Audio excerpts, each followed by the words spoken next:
students, data mining and warehousing in the third module in നമുക്ക് നോക്കാനുള്ളത് decision tree based algorithms ആണ്. ഇതിൻ്റെ അകത്ത് കുറേ നമുക്ക് ID3 algorithm, C45 algorithm ഇങ്ങനെ കുറേ അൽഗോരിതംസും പഠിക്കാനുണ്ട്. അപ്പോൾ ഫസ്റ്റ്ലി എന്താണ് ഒരു decision tree based algorithm നോക്കാം. അപ്പോൾ നമ്മൾ കഴിഞ്ഞ വീഡിയോയിൽ കണ്ടു എന്താണൊരു ക്ലാസിഫിക്കേഷൻ എന്ന്. ക്ലാസിഫിക്കേഷന് 2 സ്റ്റെപ്സ് ഉണ്ടെന്നും പറഞ്ഞു. അത് ക്ലാസിഫിക്കേഷൻ പ്രോബ്ലംസിന് വേണ്ടിയിട്ട് നമ്മൾ യൂസ് ചെയ്യുന്ന ഒരു ബെസ്റ്റ് അപ്രോച്ചാണ് ഡിസിഷൻ ട്രീ അപ്രോച്ച് എന്ന് പറയുന്നത്. ഈ ടെക്നിക്ക് വെച്ച് നമ്മൾ ആദ്യം ചെയ്യുന്ന ഒരു ട്രീയെ കൺസ്ട്രക്റ്റ് ചെയ്യും. ആ ക്ലാസിഫിക്കേഷൻ പ്രോസസ്സിനെ മോഡൽ ചെയ്യാൻ വേണ്ടിയിട്ട് നമ്മൾ ആദ്യം ഒരു ട്രീ കൺസ്ട്രക്റ്റ് ചെയ്യും. ട്രീ കൺസ്ട്രക്റ്റ് ചെയ്ത് കഴിഞ്ഞാൽ ഓരോ ടപ്പിളും എടുക്കും. നമ്മുടെ ഡേറ്റാബേസിൽ ഓരോ ടപ്പിളും എടുത്തിട്ട് ഇത് ഈ ട്രീയിലേക്ക് അപ്ലൈ ചെയ്യും. ഈ ട്രീയിലേക്ക് അപ്ലൈ ചെയ്ത് നമുക്ക് കിട്ടുന്നത് ആ ടപ്പിളിൻ്റെ ഒരു ക്ലാസിഫിക്കേഷൻ ആയിരിക്കും. ഇനിയും ഇതിൻ്റെ അകത്ത് 2 ബേസിക് സ്റ്റെപ്സ് ആണുള്ളത്.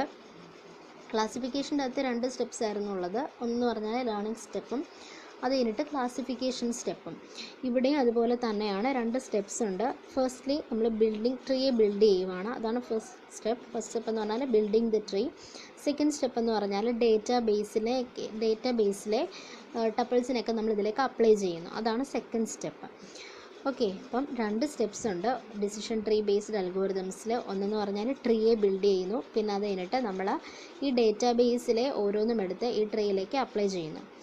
ഇനി നമുക്കൊരു ഡേറ്റാബേസ് കൺസിഡർ ചെയ്യുവാണ്. ഡി എന്ന് പറയുന്ന ഒരു ഡേറ്റാബേസ്. അതിൻ്റെ അകത്ത് കുറേ ടപ്പിൾസ് ഉണ്ട്, T1 T2 etcetera up to Tn. അതിൻ്റെ അകത്ത് ഓരോ ടീനെയും നമുക്ക് ഒരു ടിയെയും നമുക്ക് TI1 TI2 etcetera up to TIH represent ചെയ്യാനായിട്ട് പറ്റും. TIH വെച്ച് റെപ്രസെൻറ്റ് ചെയ്യാനായിട്ട് പറ്റും. അതുപോലെ അതിൻ്റെ അകത്ത് ഡേറ്റാബേസ് സ്കീമയിൽ കുറേ ആട്രിബ്യൂട്ട്സും കാണും. A1 A2 etcetera up to AH എന്ന് പറയുന്നത്. പിന്നെ കുറേ ക്ലാസ്സസ് കാണും, C1 C2 etcetera up to C1. അപ്പോൾ നമ്മളൊരു ക്ലാസിഫിക്കേഷൻ ഒരു ക്ലാസിഫിക്കേഷൻ ട്രീ അല്ലെങ്കിൽ ഒരു ഡിസിഷൻ ട്രീ എന്ന് പറയുന്നത് ആ ഡേറ്റാബേസുമായിട്ട് അസോസിയേറ്റ് ചെയ്തിട്ടുള്ള ഒരു ട്രീ ആയിരിക്കും. അതിന് കുറേ പ്രോപ്പർട്ടീസും കാണും. അതിൽ ഫസ്റ്റ് വണ്ണാണ് ഓരോ ഇൻറ്റേർണൽ നോഡും എന്ന് പറയുന്നത് ഒരു ആട്രിബ്യൂട്ട് വെച്ച് ലേബൽ ചെയ്തിരിക്കും. ഒരു ട്രീ എന്ന് പറഞ്ഞാൽ നമുക്കറിയാം ഇൻറ്റേർണൽ നോഡ് കാണും, ലീഫ് നോഡ് കാണും, പാത്ത് കാണും. അപ്പോൾ അതിൽ ഒരു ഡിസിഷൻ ട്രീ ആണെന്നുണ്ടെങ്കിൽ അത് ഡേറ്റാബേസിന് കറസ്പോണ്ടിങ് ആയിട്ടുള്ള ഒരു ഡിസിഷൻ ട്രീയിൽ അതിൻ്റെ അകത്ത് ഓരോ ഇൻറ്റേർണൽ നോഡ് എന്ന് പറയുന്നത് ഒരു ആട്രിബ്യൂട്ട് ആയിരിക്കും A എന്ന് പറയുന്നത്. പിന്നെ ഓരോ ആർക്കും എടുക്കുകയാണ്. ആ ആർക്ക് എന്ന് പറയുന്നത് അത് ഒരു പ്രെഡിക്കേറ്റുമായിട്ട് ലേബൽ ചെയ്തിരിക്കും. നമുക്ക് അതിനെ ഈ പേരൻറ്റുമായിട്ട് അസോസിയേറ്റ് ചെയ്ത ആട്രിബ്യൂട്ടിലേക്ക് അപ്ലൈ ചെയ്യാനായിട്ട് പറ്റും. ഓക്കെ, അപ്പോൾ എന്താണ് ഓരോ ആർക്കം എന്ന് പറഞ്ഞാൽ ഒരു പ്രെഡിക്കേറ്റുമായിട്ട് ലേബൽ ചെയ്തിരിക്കും. അതുപോലെ നമുക്ക് ഇതിനെ ആ പേരൻറ്റുമായിട്ട് അസോസിയേറ്റ് ചെയ്തിരിക്കുന്ന ആട്രിബ്യൂട്ടിലേക്ക് അപ്ലൈ ചെയ്യാനായിട്ടും പറ്റും. പിന്നെ ഓരോ ലീഫ് നോഡിനെയും നമ്മൾ ഒരു ക്ലാസ് CJ എന്ന് പറയുന്ന ഒരു ക്ലാസ് വെച്ചായിരിക്കും ലേബിൾ ചെയ്യുന്നത്. ഇനിയും ഡിസിഷൻ ട്രീസ് വെച്ച് നമ്മളൊരു ക്ലാസിഫിക്കേഷൻ പ്രോബ്ലത്തെ സോൾവ് ചെയ്യാനായിട്ട് 2 സ്റ്റെപ്പാണുള്ളത്. ഫസ്റ്റ് വന്നത് ഡിസിഷൻ ട്രീ ഇൻഡക്ഷൻ എന്ന് പറഞ്ഞാൽ നമ്മൾ ഡിസിഷൻ ട്രീയെ കൺസ്ട്രക്റ്റ് ചെയ്യുന്നു. അപ്പോൾ ഇതിന് വേണ്ടിയിട്ട് നമ്മൾ യൂസ് ചെയ്യുന്നത് ട്രെയിനിങ് ഡേറ്റ യൂസ് ചെയ്തിട്ട് ഒരു ഡിസിഷൻ ട്രീയെ കൺസ്ട്രക്റ്റ് ചെയ്യുന്നു.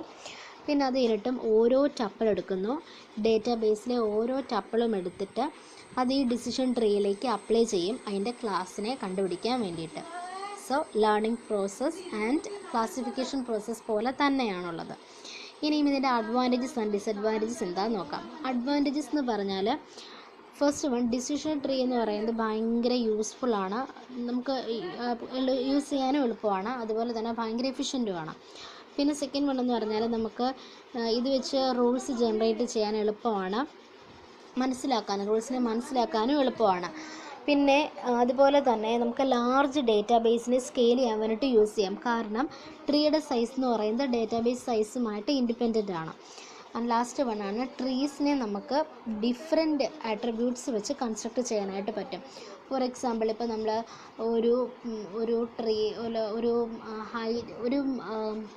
ഒരു ജെൻഡർ മെയിലാണോ ഫീമെയിലാണോ എന്ന് പ്രെഡിക്റ്റ് ചെയ്യാൻ വേണ്ടി നമുക്ക് പല ആട്രിബ്യൂട്ട്സ് യൂസ് ചെയ്യാം. ഹൈറ്റ്, അതുപോലെ തന്നെ ഹൈറ്റ്, പിന്നെ നമുക്ക് ഒരുപാട് ആട്രിബ്യൂട്ട്സിനെ യൂസ് ചെയ്യാനായിട്ട് പറ്റും. അപ്പോൾ അതുപോലെ പല ആട്രിബ്യൂട്ട്സ് വെച്ച് നമുക്ക് ഈ ട്രീസ് കൺസ്ട്രക്റ്റ് ചെയ്യാനായിട്ട് സാധിക്കും. ഓക്കെ, അതാണ് പറയുന്നത്. പിന്നെ അതിൻ്റെ ഡിസഡ്വാൻറ്റേജസ് എന്ന് പറഞ്ഞാൽ നമുക്ക് കണ്ടിന്യൂസ് ഡേറ്റയെ ഹാൻഡിൽ ചെയ്യാൻ പാടായിരിക്കും. അതുപോലെ തന്നെ മിസ്സിങ് ഡേറ്റ ഉണ്ടെന്നുണ്ടെങ്കിൽ അതിനെ ഹാൻഡിൽ ചെയ്യാനും പാടായിരിക്കും. കാരണം ബ്രാഞ്ചിങ് ഇപ്പം ട്രീയുടെ കറക്റ്റ് ബ്രാഞ്ചിങ് പോസിബിളായിട്ട് വരില്ല. പിന്നെ അടുത്ത തേർഡ് വൺ എന്ന് പറഞ്ഞാൽ നമ്മൾ കൺസ്ട്രക്റ്റ് ചെയ്യുന്നത് ട്രെയിനിങ് ഡേറ്റയിൽ നിന്നാണ്. അപ്പം ഓവർ ഫിറ്റിംഗ് ഉണ്ടാകാനുള്ള ചാൻസ് ഉണ്ട്. പിന്നെ അപ്പോൾ ഇതിനെ നമുക്ക് ഓവർകം ചെയ്യാൻ വേണ്ടി ട്രീ പ്രൂണിങ് ചെയ്യാം. ട്രീ പ്രൂണിങ് എന്ന് പറഞ്ഞാൽ കട്ടിങ് ആണ് അവിടെ ആക്ച്വലി നടക്കുന്നത്. നമ്മുടെ ട്രീയുടെ ഏതെങ്കിലും പാർട്സിനെ പ്രൂൺ ചെയ്ത് കളയാണ്, എന്ന് വെച്ചാൽ റിമൂവ് ചെയ്ത് കളയാണ്. പിന്നെ ഫോർത്ത് വണ്ണാണ് correlation among attributes in the database are ignored by the decision tree process. ചില ആട്രിബ്യൂട്ട്സ് തമ്മിൽ റിലേഷൻസ് കാണും, പക്ഷേ ഈ റിലേഷൻസിനെ ഈ ഡിസിഷൻ ട്രീ പ്രോസസ്സ് എന്ത് ചെയ്യും, ഇഗ്നോർ ചെയ്ത് കളയും. സോ ഇത്രയുമാണ് ഇതിൻ്റെ ഡിസഡ്വാൻറ്റേജസ്. ഓക്കെ, ഇപ്പം ഡിസിഷൻ ട്രീ എന്താണെന്ന് നോക്കി, ഡിസിഷൻ ട്രീ ബേസ്ഡ് അൽഗോരിതംസിൻ്റെ അഡ്വാൻറ്റേജസ് എന്താണെന്ന് നോക്കി, ഡിസഡ്വാൻറ്റേജസ് എന്താണെന്ന് നോക്കി. ഇനി നമുക്ക് ID3 അൽഗോരിതം, C45 അൽഗോരിതം, ഇങ്ങനെ കുറേ അൽഗോരിതംസ്, ബേസ് ആൻഡ് ക്ലാസിഫിക്കേഷൻ, ഇതൊക്കെയാണ് നമുക്ക് നോക്കാനുള്ളത്. Thank you.